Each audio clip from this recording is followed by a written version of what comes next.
on his sleeve. Yeah, I don't know if you guys watched it, but the match that SaintPat had to get into top 8 was the set of the tournament so far. No, yeah, 100%. Yeah. Even before that, when we got in top 8.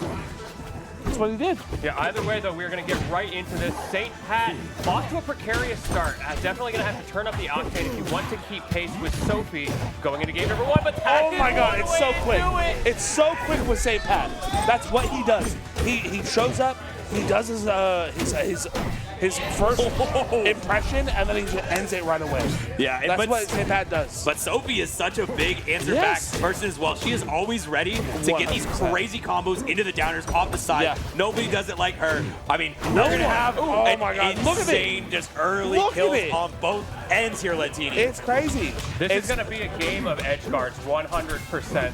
And one of the big ways I think that is going to matter is Sophilo loves to do those jumps off of the ledge and then use the nair to rinse and repeat. We've already seen SaintPat one time getting around that. Oh my God, not afraid to go deep and absolutely destroy that weak recovery.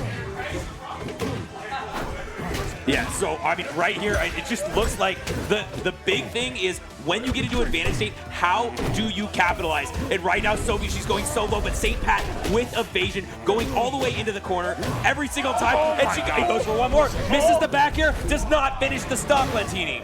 And this is just what a turnaround from the way that first stock started, but there you go. That's what we were talking about. The nair to reset off stage. That's the first time Sophie was able to find it. And look how much distance you can get from that one impact.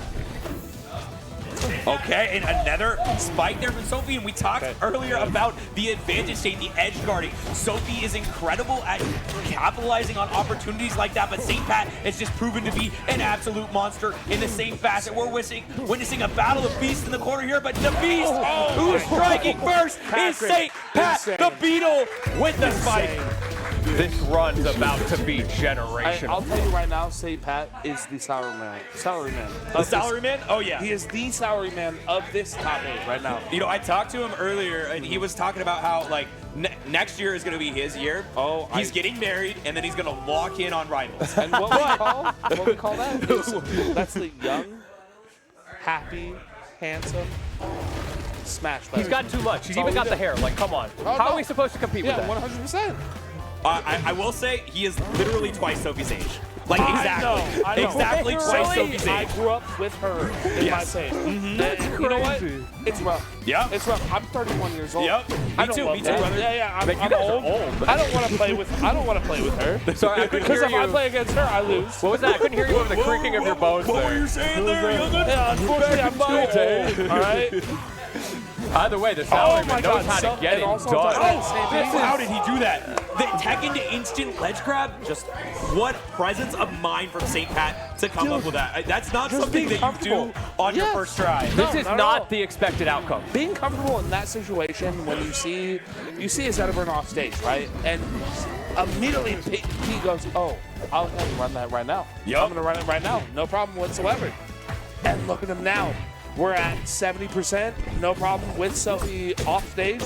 But you need that edge guard, right? This is the difficult spot for Sophie. Opting to just break the rock in that situation, maybe feeling like she needs to go for a different game plan because the edge guards aren't working. Shoot. That's She's insane. ready for the tech. She's always ready for the tech. And one of the things that's extra interesting about this is obviously Sophie versus Ion has happened a million times at this point. So many times at this point. So she has to be comfortable with the matchup. But SaintPat, you know he's a different beast. He's a different beast, Sacto. He's getting better every day. Every day he beats Sego. He beat, who was the other one? Big, Sego and Landon. Yep. With no problem with Oh, this is huge. Oh my God, he's got it. Oh, we got box jumps. Oh my God. Okay. Oh, we got one more yet. Okay. Oh. Stage. Bro loves this neutral B button. Oh, that might be death. Yeah, I think it is. Yeah, Has not dropped one of those yet. It's over. One more stock needed to increase this lead to 2-0. I mean, SaintPat wants it right away. Playing slow off the ledge. I like that. SaintPat mixing up the timing, making it uncomfortable for Sophie. Going for the overcommittal crack options on the ledge.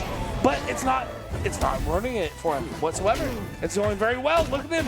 He's continuing. He's almost at 100%. He's not done. Oh, and another strike from the Beetle. Downwards. throws up the That's crack my punch. family You know right there. exactly That's my what family. he wants. Are we about to get a 3-0? Let's not call it before it happens. I'll tell Sophie you right is now. a master of disaster on these strike backs. She is able to lock in and come back in ways that you can't even imagine. The way that Saint is controlling the momentum off stage, the fear that he is instilling, the willingness to go so deep and to create those reversal situations to the point where Sophie, we saw a couple times that game, didn't even try to edge guard, just went for the ledge trap. Right. Yeah, I do think the so comfortable. counterplay in the corner has just been the biggest thing. Just so comfortable in every way.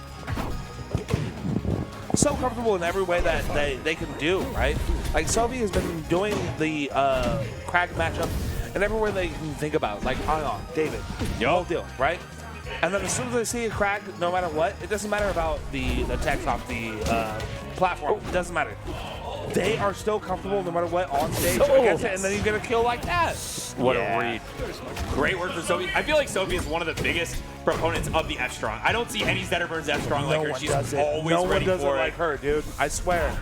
I think that move is so broken, so it's good to see someone who is able to make it work the way she does. Starting to really come alive. Opts not to go too low, but there's the nair from the ledge. That's the Sophie classic, but can she finish her food? The answer is yes. Yes, without a problem.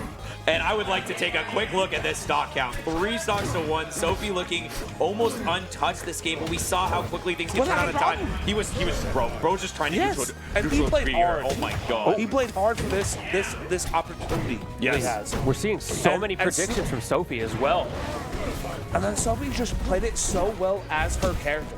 You know what I mean? And you don't see that commonly. You don't. And she plays her character against another character that is a little bit lower on the tier list that we'll see. And it doesn't matter to her. That's a contentious point. Some people be saying Crag is like top Say players. Say that a little bit louder, actually. No, I'll say it. No, I'm I'll with say you. it. I'm with you, Sakto. We can talk to David later. It's fine. We all know, okay?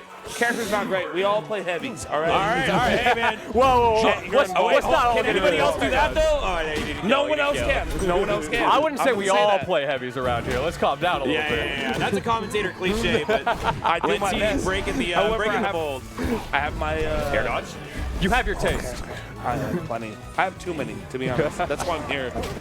Okay, I like the idea. It goes for a little bit of a delayed backer to force a different tech timing. Oh, and the comfortability too. Balls all the way up stage. Oh my Back God, air she's fair. done for it. Not Just over one just more yet. small chance here. She has a take. Oh, And SaintPat great just delay. dropped it. yeah, that's a big drop. That's going to be very hard for SaintPat to recreate, and sure enough, Okay. Sophie takes it. The 3-0 call, that was my bad. That was my bad. I'm sorry, Sophie. I do actually want to circle back to that interaction. So a lot of times what Sophie will go for on the back air at the ledge is the instant tech into down B or something like that. And so there's a couple like little bit of nuances there.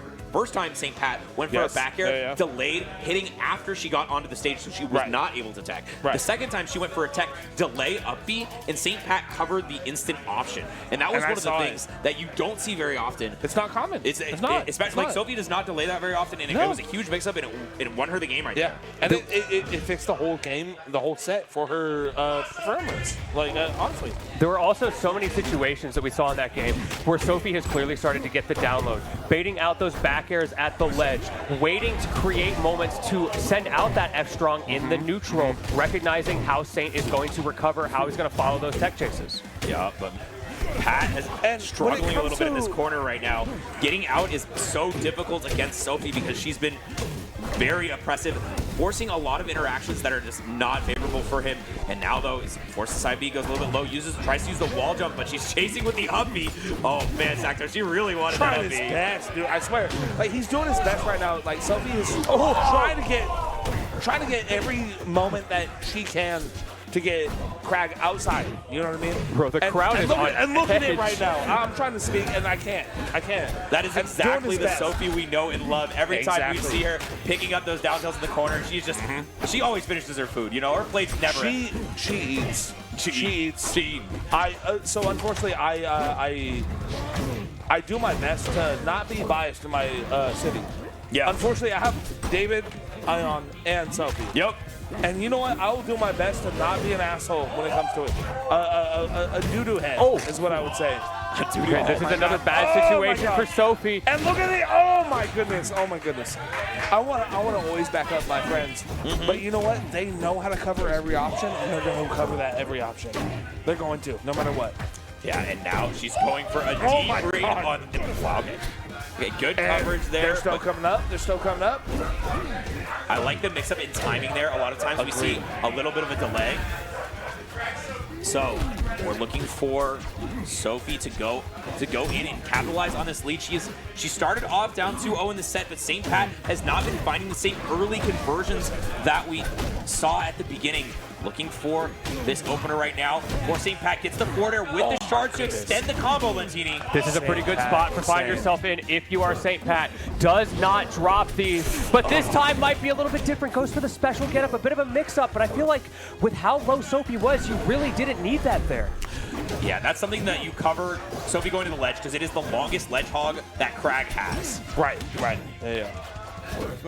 Okay, so now just last stock. Sophie's potential bracket life about to end if SaintPat can get this stock, but right now she is the one who is locked in. It was so close at that point. She got the shine confirm at that point. Could have hit an easy sweet spot fair confirm off stage. Unfortunately, she just wasn't there for it. Like, it is what it is, and that's how the gaming works. You know what I mean? Oh, I love that shine extension to the nair there, putting him so deep. Sophie not daring to go deep off stage, which I think is the right decision, giving you a percent lead. Yeah, this position right here has happened so many times. SaintPat has just barely eked his way out of the corner with his evasiveness of movement, but there's still a lot of chances for Sophie to kill right now. No pillar, no tech, and no life for SaintPat. Look at the small pop-off from Sophie there. I mean, when you start down 0-2 like that, it is so tough. You have to worry. She's a beast from behind. She does not slow down. She does not care if she is behind. She's 100%. able to keep it going. For a reason, Crack she has still coming that killer in herself, right? Yep. She has that killer to play anyone on the planet, right? She can play against ZB, she can play against anyone on the fucking planet, right? Freaking planet. I'm so sorry. She can play anyone on the planet right now, and she can just be like, you know what? I can do this. I mean, she's beaten basically everybody. And on top of that, she's she a is major that person. winner. She is that person. She can do it. She won CEO. No, doesn't matter who it is she's playing. Doesn't matter. She can run it. And that's what we're seeing right now. We're on game 5 right now, dude.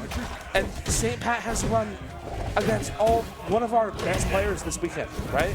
Now, you guys are the heavy players here. Yep. And I've got to ask, especially with the Crag on the screen, how you feel about this counter pick? Because, of course, Sophie has the up strong that kills really early, but Crag has the chicanery underneath the stage. What are your thoughts? I want you to say it first. I think this stage is a trap for Crag. I'll be straight up. I'll be straight up. It's a trap. Every ounce of my being, bro. I'm a 31-year-old man. I think it's the worst stage in the game.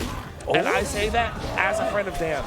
I think this is awful in every way personally. Oh, that's not what I was saying. I think it's just a trap in the matchup. It's a trap in the matchup because Zetter actually is... He gets away with a lot on this stage. Agreed. Yeah. And I do still think that, like I just saw, that Crag wins it. I do. But to be fair, recovery-wise, I think it's rough. I don't have the downers like SaintPat does. No one does. Yeah, no one on the planet does. It's something about that fastball timing, the way he's able to position himself right where he needs to be when he needs to be there. Right now, though, we are playing some Abare in the neutral, scrapping back and forth, and it is Sophie who manages to pull it out. On the forward air, that's a little rough. It was just a knowledge check, right? Yep. On neutral at that point. And that's a little rough. It's a little tough to deal with. However, wrong hit on the neutral air. SaintPat is just running away with it, Oh, no! Running away further and further and further, bro. That looked like a snapback down tilt to me. I don't think he meant to do that. There's no way it meant to be the opposite way, but you got to move on. As we say, memory of a goldfish. Forget your mistakes in the moment and move on. You can worry about them later because right now, the only thing that matters is these stocks, is this final piece of bracket. Oh, no! It's okay. Goldfish. You're a goldfish, SaintPat. Come on. Bro was a kneader in that moment. It is so bad. Now we play with the box jumps. We are very much still in this, like you said, Jed. Yeah.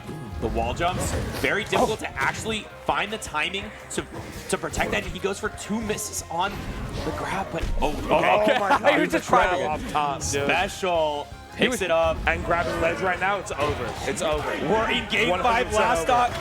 Once again, the crowd is going absolutely electric for SaintPat. He has been an icon for these people so far. The last few times people have been going absolutely crazy, but Sophie looking to shut up the crowd right now, Lentini. This is potentially your breakout tournament on the line. This is where you're making the statement that you get to hang with the best of the best.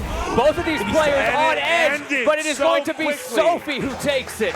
Popping off the handshake, the hug. Love to see the camaraderie between these players. What a tense moment, and I want to highlight as well, went so deep at the end after not committing to that for the entire set. And she tried her best for so long. She saw the opportunities to see Crag when it comes to